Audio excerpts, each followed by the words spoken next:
Queridos irmãos e irmãs, está na liturgia da solenidade de São Pedro e São Paulo. Se você ainda não é inscrito nesse canal, toque aí, se inscreva para receber notificações, novas publicações de homilias dominicais e solenidades. Os textos são apresentados para reflexão pela leitura do Atos dos Apóstolos, capítulo 12, versículo de 1 a 11.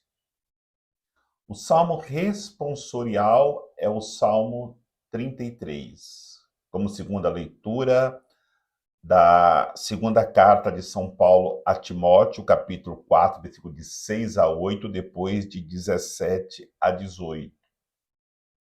Evangelho de São Mateus, capítulo 16, versículo de 13 a 19.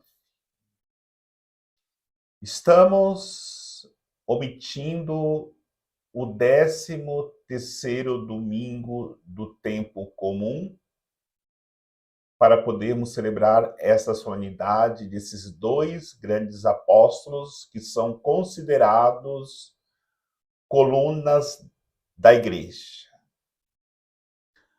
Nós temos na igreja dois tipos de padres, de sacerdotes.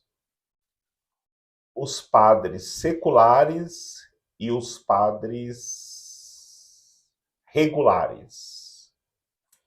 Podemos comparar São Pedro e São Paulo a estas duas realidades de sacerdotes, de padres na igreja.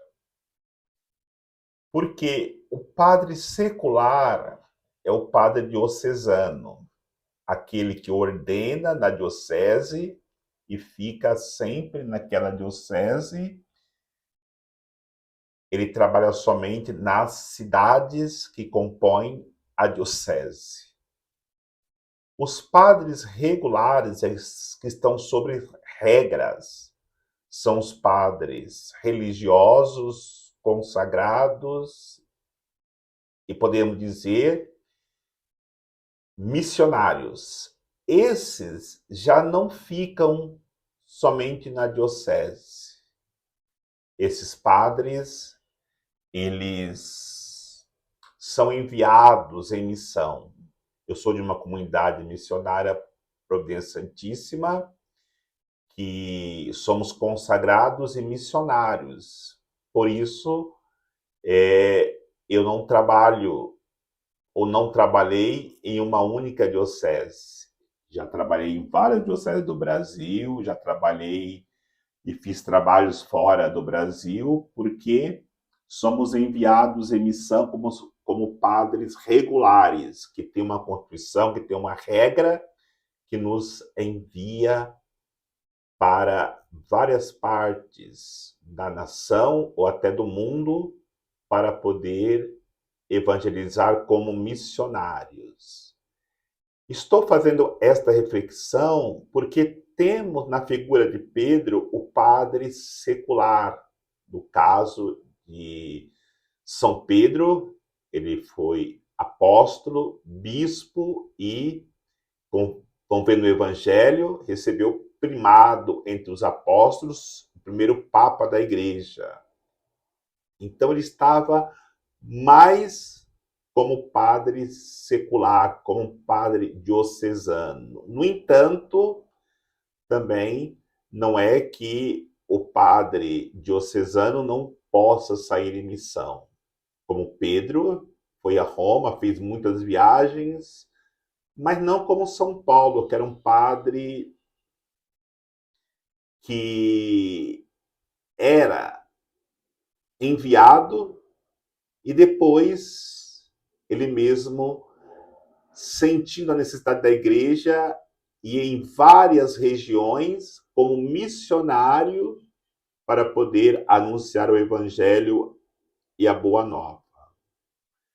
Portanto, esses dois apóstolos da igreja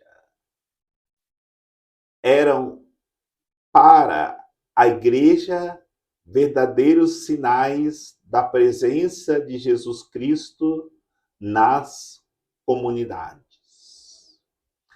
São Paulo fundou muitas comunidades. Quando lemos carta aos Gálatas, aos Coríntios, aos Romanos, aos Tessalonicenses, aos Efésios e tantas outras, são comunidades que o missionário São Paulo fundou através do seu trabalho missionário.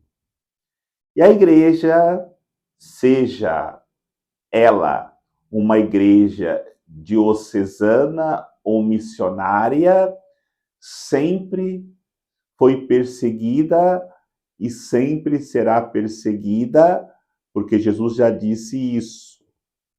Logo após a morte de Jesus, começou uma grande perseguição. E a primeira leitura do Atos dos Apóstolos hoje narra a morte do primeiro dos apóstolos. São Tiago foi morto por Herodes. Herodes sabia que Pedro era o principal apóstolo dentro do grupo daqueles que Jesus havia escolhido para expandir a sua igreja. Ele poderia muito bem matar no mesmo dia São Tiago e São Pedro. Não os matou naquele dia, porque ele queria fazer um grande show, apresentar no dia da Páscoa, que tinha uma multidão de gente em Jerusalém, para poder matar Jesus e expor assim o cristianismo ao ridículo, dizendo que ele que tinha poder. No entanto, os projetos de Deus são diferentes daqueles dos homens, mesmo porque aqueles que testemunham o nome de Jesus são guardados, são preservados dos ataques dos inimigos. Essa leitura vai dizer que ele mandou prender Pedro para matá-lo no dia da Páscoa, que estaria uma multidão de pessoas. Colocou 4 grupos de soldados para vigiar Pedro e acorrentou. De repente, todas essas correntes caíram e Pedro se viu livre. Não existe corrente que possa prisionar aqueles que estão a serviço do reino de Deus, que expõem as suas vidas para poderem testemunhar Jesus Cristo. Mas, além disso, tinha uma coisa que estava acontecendo fora dali. Para dizer que a comunidade estava rezando por Pedro. Quando nós rezamos como comunidade para os irmãos em dificuldades, Deus age poderosamente. E Deus foi abrindo caminhos pela primeira guarda, segundo grupo de guarda, até chegar ao portão que se abriu e Pedro se viu livre. É assim que Deus age, tirando todas as barreiras para que nós possamos, confiando no seu poder, nos vermos livres de todas as perseguições de todos os nossos inimigos, aqueles que nos atacam. A figura de São Paulo é apresentada na segunda leitura, na segunda carta que ele escreveu para Timóteo. E ali ele escreve que já está chegando o fim da sua carreira, que ele teve muitos combates. E agora, no fim da carreira, espera a coroa do justo juiz que havia prometido, a coroa para aqueles que perseverassem, mesmo em todas as tribulações, continuassem o combate, sem jamais desistir de anunciar Jesus Cristo como Salvador e libertador da humanidade. Então percebamos, tanto Pedro, como apóstolo, como bispo, como sacerdote institucional, como Paulo, missionário, apóstolo dos gentios, dos pagãos, são perseguidos e vivem as suas vidas até o último momento, se gastando em prol do reino de Deus, vivendo a mesma experiência que o seu mestre havia vivido, Jesus Cristo dando a vida pela humanidade. E aí, nós precisamos irmos na origem daquilo que Jesus queria que os seus discípulos, os escolhidos por ele, vivessem. Então, para que eles pudessem entender o chamado que Jesus havia feito para as suas vidas, quando está reunido com os seus apóstolos, ele faz duas perguntas. No dizer do povo, quem eu sou? E a segunda pergunta, para vocês que são meus apóstolos, são meus discípulos, que são próximos de mim, quem eu sou? O povo não sabia responder. Uns diziam que era Jeremias, outros João Batista, outros Elias, outros que era o antigo dos profetas. Só que o povo que não é discípulo de Jesus, mas apenas simpatizante de Jesus, podem não saber a resposta. Mas aqueles que são discípulos têm que saber de maneira muito clara a resposta quando Jesus pergunta quem ele é. E Pedro responde: Tu és o Cristo, o Filho de Deus vivo. Então Jesus diz: não foi a carne que revelou isso, mas foi o meu Pai.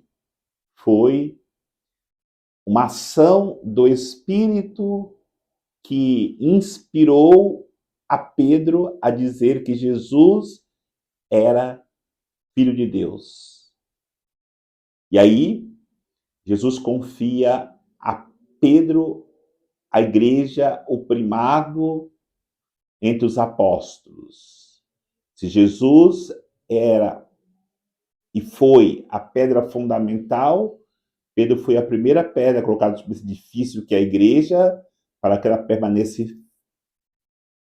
firme, sem jamais ser abalada pelas portas do inferno. E aí, Jesus diz: Tu és Pedro, e sobre esta pedra edificarei a minha igreja.